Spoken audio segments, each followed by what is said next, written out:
Mas isso havia um movimento da cúpula, de nomes importantes do PT e tal. Bom, mas o que é que a gente, de fato, está... Toda a situação como ela se desdobrou, ela acaba mostrando que havia, sim, alguma coisa parecida com o veto do qual o próprio Camilo participava, né? O que se sabe hoje, porque assim, a reação dele chamou muita atenção por conta disso. Que havia insatisfação, incômodo dentro do PT, mas nós estamos falando que o Camilo liderou o processo. Ele chamou para uma reunião no quente, e chamou e levou 6 partidos, levou partidos importantes para essa conversa, e de lá se saiu falando de construção de uma candidatura, né? Ou seja, se falou, lá se analisou de maneira muito clara a possibilidade de um rompimento. E aí começam a surgir as informações que não se conhecia até então. Que, por exemplo, haveria um acordo lá na entrega do poder a Isolda, em que ela seria oficializada como candidata. Bom, até então, que sabia que havia um processo de disputa interna, havia pré-candidatos, aquela coisa todinha, mesmo que desde o começo já se entendesse que havia 2 candidatos reais ali, que era o Roberto Cláudio e a Isolda, que o Evandro Leitão e o Mauro Benevides Filho estavam ali compondo, fazendo um número mais bonito, número 4, mas de fato havia esses 2 disputando.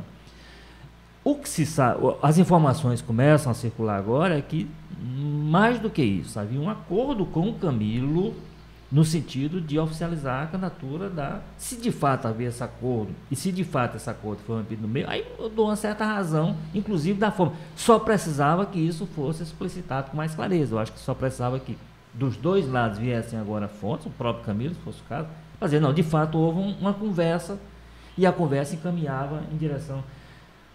A postura da governadora chamou muita atenção a partir de certo momento. Ela passou a ser muito ofensiva na ação dela.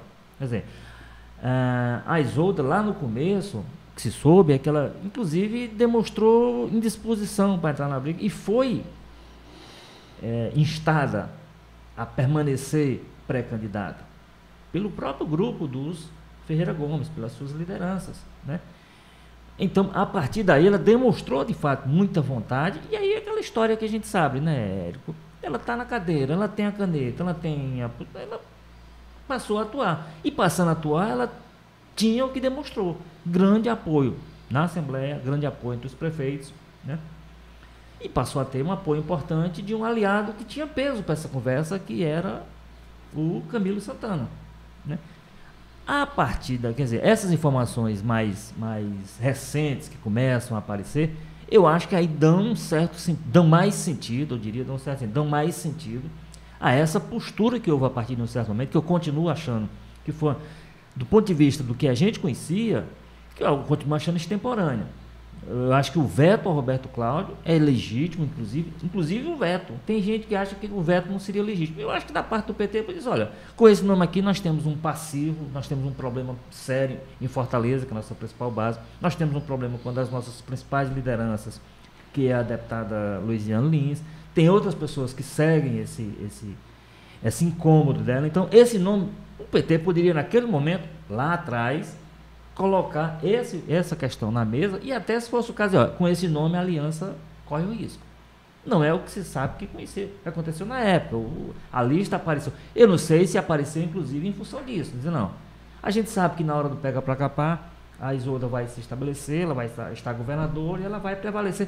Como vários governadores, por exemplo, nós temos o caso clássico de São Paulo, que o Dória tentou recuar da sua ideia de não ser candidato à reeleição, e o bacana que estava lá na cadeira disse, não, pera lá, estou na cadeira e o candidato sou eu, não tenho o que discutir, né? E possivelmente é isso que a partir de um certo momento a Isolda achou que prevaleceria aqui, o fato o que eu acho é o seguinte, esses critérios deviam ter sido estabelecidos lá atrás e botar uma cesta de motivos que não pode ser, aí terá sido um erro se foi esse o caminho adotado. Não, a pesquisa vai determinar quem vai ser o candidato, porque há outras variáveis, há outros componentes que são importantes, e a própria questão do quem agrega mais, quem agrega menos, todos esses pontos deveriam ser considerados, mas ser considerados, como eu digo, lá atrás. O que eu acho que o problema que está posto aí é, primeiro, Esses acordos que houve de bastidores, eles precisam ser aclarados agora, eles precisam ser informados agora. Olha, havia um acerto, para além da pré-campanha, havia um acerto entre as lideranças, que esse acerto foi descumprido. Havendo isso, aí a gente vai conseguir entender os desdobramentos disso e por que que a aliança, eu acho que ela nunca passou por uma ameaça tão clara de rompimento. Eu diria que ela está rompida, ela pode ser agora recomposta. Você acha? Eu não